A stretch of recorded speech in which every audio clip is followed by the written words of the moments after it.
Israeli বিমান হামলায় মৃত্যুপুরীতে পরিণত গাজা। দখলদারদের আগ্রাসনে একদিনে নিহত ৫১ জন। খান ইউনিস থেকে ফিলিস্তিনিদের সরে যাওয়ার নির্দেশ তেল আবিবের। নতুন করে যুদ্ধবন্দী বিনিময় ও নিহত সেনাদের মরদেহ হস্তান্তরে রাজি রাশিয়া ইউক্রেন। কিয়েভের পূর্ণ যুদ্ধবিরতির প্রস্তাব প্রত্যাখ্যান মস্কোর।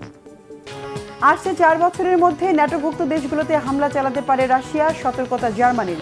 কি বলছেন বিশ্লেষকরা? মার্কিন পারমাণবিক চুক্তির প্রস্তাবকে একতরফা আখ্যা ইরানের। সাড়া না দেওয়ার ইঙ্গিত। পর্যাপ্ত ইউরেনিয়াম সমৃদ্ধ করেছে তেহরান, দাবি IAEA। গাজায় খাবারের অভাবে কাঁদছে মানুষ, আর সীমান্তের এপারে গুদামে পচে যাচ্ছে খাবার। মিশরের আরিশ শহরে ট্রাকের পর ট্রাক ত্রাণ সামগ্রী পড়েছিল মাসের পর মাস। সময় মতো গাজায় পৌঁছাতে না পারায় মেয়াদ উত্তীর্ণ হয়ে সেই খাদ্য এখন ডাম্পিং সাইটে। অন্তত ৪০টি ট্রাক ও একটি গুদামের খাবার নষ্ট হওয়ার খবর জানিয়েছে স্থানীয় কর্তৃপক্ষ।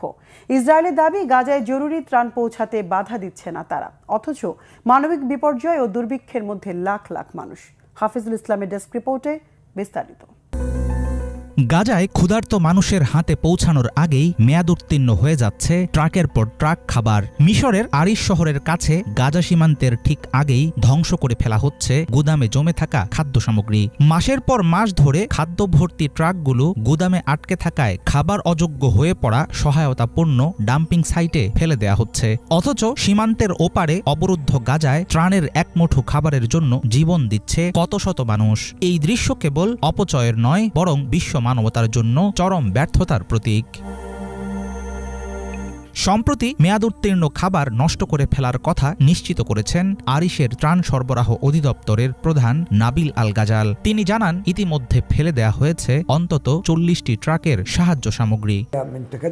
মেয়াদ শেষ হয়ে গেছে এমন যে কোনো ধরনের খাদ্য সামগ্রী, হোক সেটা ময়দা বা অন্য কোনো খাবারের আইটেম, সেগুলো পরীক্ষার পর আমরা প্রতিবেদন তৈরি করি। এমন মেয়াদ উত্তীর্ণ অনেক ত্রাণ সহায়তা আমরা ধ্বংস করেছি। এই তো কিছুদিন আগে প্রায় ৪০টি ট্রাক এবং একটি সম্পূর্ণ গুদাম ভর্তি পচে যাওয়া ময়দা, চাল এবং অন্যান্য মেয়াদ উত্তীর্ণ জিনিস ধ্বংস করতে হয়েছে। এগুলোর পরিমাণ আসলেই অনেক বিশাল ছিল। চলতি বছরের মার্চ মাস থেকে গাজায় সব ধরনের সাহায্য প্রবেশ বন্ধ করে দেয় ইসরায়েল। তাদের উদ্দেশ্য ছিল ফিলিস্তিনি যোদ্ধাদের দুর্বল করা, কিন্তু বাস্তবে এর কারণে ভয়ঙ্কর দুর্ভিক্ষের মুখে পড়েছে সাধারণ মানুষ। বেড়েছে ছিনতাই ও লুটপাট। মিশরের সীমান্তে অপেক্ষমান ত্রাণ সামগ্রী মেয়াদ উত্তীর্ণ হওয়ার কারণ জানিয়েছেন দায়িত্বরত কর্মকর্তারা। অসংখ্য ট্রাকের ভিড় ও অপেক্ষমান সাহায্য গাজায় না ঢোকার কারণেই মূলত এমনটা হয়েছে। ত্রাণের ট্রাকগুলো গাদাগাদি করে দাঁড়িয়েছিল, সে কারণেই খাদ্য সামগ্রী নষ্ট হয়ে গেছে। আমি বলছি না যে বেশিরভাগ ট্রাকের পণ্য নষ্ট হয়ে গেছে, কিন্তু কিছু পণ্যের অবশ্যই মেয়াদ ফুরিয়েছে। যারা এসব সহায়তার সামগ্রী ব্যবস্থাপনার দায়িত্বে আছে, তারা নিজ উদ্যোগে পরীক্ষার জন্য আমাদের ডেকে পাঠায়। গত ৩১ মে গাজায় বিশ্ব খাদ্য কর্মসূচির ট্রাক বহর থেকে ময়দা ছিনিয়ে নেয় একাধিক সশস্ত্র গোষ্ঠী। পরবর্তীতে ক্ষুধার্ত জনতার হাতে ছিনতাই হয়ে যায় সেসব সামগ্রী। অন্যদিকে যুক্তরাষ্ট্র সমর্থিত ত্রাণ সংস্থার মাধ্যমে সীমিত আকারে সাহায্য বিতরণ চালু থাকলেও তা পাচ্ছে না আন্তর্জাতিক সংস্থাগুলোর সহযোগিতা। ইসরায়েল বরাবরই দাবি করে আসছে, তারা খাদ্য সামগ্রী আটকে দিচ্ছে না, বরং সাহায্য প্রবেশে দিচ্ছে অবাধ অনুমতি। কিন্তু গাজায় খুবই সীমিত সংখ্যক ট্রাক প্রবেশ করলেও নানা কারণে ব্যাহত হচ্ছে বিতরণ ব্যবস্থা। ইসরায়েলের চলমান আগ্রাসনের ১৯ মাস পর জাতিসংঘ বলছে, এটাই গাজার সবচেয়ে ভয়াবহ মানবিক অবস্থা। এর মধ্যে মাটির সাথে মিশে গেছে অধিকাংশ ভবন, শরণার্থী শিবিরে ঠাঁই নিয়েছে লক্ষাধিক মানুষ, দুর্ভিক্ষের মুখে দাঁড়িয়ে আছে গোটা একটি জনগোষ্ঠী। এত কিছুর পরেও থেমে নেই ইসরায়েলের রাজনীতি আর শত্রুতার খেলা। এর জেরেই গাজার সীমান্তে ধ্বংস করে দিতে হচ্ছে বিপুল পরিমাণ খাবারের মজুদ। যুক্তরাষ্ট্রের নতুন প্রস্তাবে সাড়া না দেওয়ার ইঙ্গিত দিল ইরান। ওমানের মাধ্যমে পাঠানো মার্কিন প্রস্তাবকে একতরফা ও অগ্রহণযোগ্য বলছে তেহরান। জাতিসংঘ পারমাণবিক সংস্থার রিপোর্টে বলা হয়েছে, ইরান ৬০% মাত্রায় ৪০০ কেজির বেশি ইউরেনিয়াম সমৃদ্ধ করেছে, যা অস্ত্র তৈরির জন্য যথেষ্ট। সম্প্রতি ওমানের পররাষ্ট্রমন্ত্রীর মাধ্যমে ইরানে পৌঁছায় যুক্তরাষ্ট্রের নতুন পারমাণবিক চুক্তির প্রস্তাব। প্রস্তাবনায় ইউরেনিয়াম সমৃদ্ধকরণ বন্ধ ও মজুতকৃত অংশ বিদেশে পাঠানোর দাবি জানায় যুক্তরাষ্ট্র। তবে এই প্রস্তাবকে অযৌক্তিক বলে প্রত্যাখ্যানের পথে হাঁটছে তেহরান। ইরানের পররাষ্ট্র মন্ত্রণালয়ের মুখপাত্র স্পষ্ট করে বলেছেন, কোনো একতরফা চাপ বা চূড়ান্ত শর্ত মেনে নেওয়া হবে না। তারা বলছে, সমৃদ্ধকরণ প্রক্রিয়া চালু রাখা এবং নিষেধাজ্ঞা পুরোপুরি প্রত্যাহার ছাড়া কোনো সমঝোতা হবে না। যুক্তরাষ্ট্রের বিশেষ দূত স্টিভ উইটকপের নেতৃত্বে চলা আলোচনায় 5 দফা বৈঠক হলেও মূল বিরোধ এখনও রয়ে গেছে। তেহরান বলছে, যুক্তরাষ্ট্র যদি ফের চুক্তি থেকে সরে আসে, সেই ঝুঁকি ঠেকাতে তারা নির্দিষ্ট নিরাপত্তা নিশ্চয়তা চায়। ইরান দাবি করেছে, আন্তর্জাতিক পারমাণবিক সংস্থা IAEA এর সাম্প্রতিক প্রতিবেদন রাজনৈতিক উদ্দেশ্য প্রণোদিত ও ইসরায়েলের ভুল তথ্যের ভিত্তিতে তৈরি। সেই প্রতিবেদন ব্যবহার করে যুক্তরাষ্ট্র, ব্রিটেন, ফ্রান্স ও জার্মানি মিলে পরবর্তী বৈঠকে ইরানের বিরুদ্ধে প্রস্তাব উত্থাপন করতে যাচ্ছে, যা উস্কানিমূলক। জাতিসংঘ পারমাণবিক সংস্থার রিপোর্টে বলা হয়, ইরান ইতোমধ্যে 60% মাত্রায় 400 কেজির বেশি ইউরেনিয়াম সমৃদ্ধ করেছে, যা অস্ত্র তৈরির জন্য যথেষ্ট। তবে ইরান জোর দিয়ে বলছে, তাদের কর্মসূচি শান্তিপূর্ণ এবং তাদের লক্ষ্য নিজস্ব প্রযুক্তিগত দক্ষতা অর্জন। এবার ইসরায়েলের উপর ব্যাপক চটেছে সৌদি আরব। নেতানিয়াহু প্রশাসনের অহংকার গুড়িয়ে দিতে আন্তর্জাতিক সম্প্রদায়কে এগিয়ে আসার আহ্বান জানিয়েছে রিয়াদ। ফিলিস্তিন রাষ্ট্র প্রতিষ্ঠা ও গাজায় আগ্রাসন বন্ধে রবিবার পশ্চিম তীরে বৈঠকে বসতে চেয়েছিলেন জর্ডান, মিশর, সৌদি আরব, কাতার এবং সংযুক্ত আরব আমিরাতের মন্ত্রীরা। তবে বৈঠকের অনুমতি দেয়নি ইসরায়েল। এর জেরেই ক্ষুব্ধ প্রতিক্রিয়া জানায় সৌদি সরকার। ফিলিস্তিনের পশ্চিম তীরে আরব নেতাদের প্রবেশের অনুমতি না দিয়ে ইসরায়েল চরমপন্থা এবং শান্তিকে প্রত্যাখ্যান করেছে বলে মন্তব্য করেছে সৌদি আরব। শহীদ আরাফাতের ডেস্ক রিপোর্ট।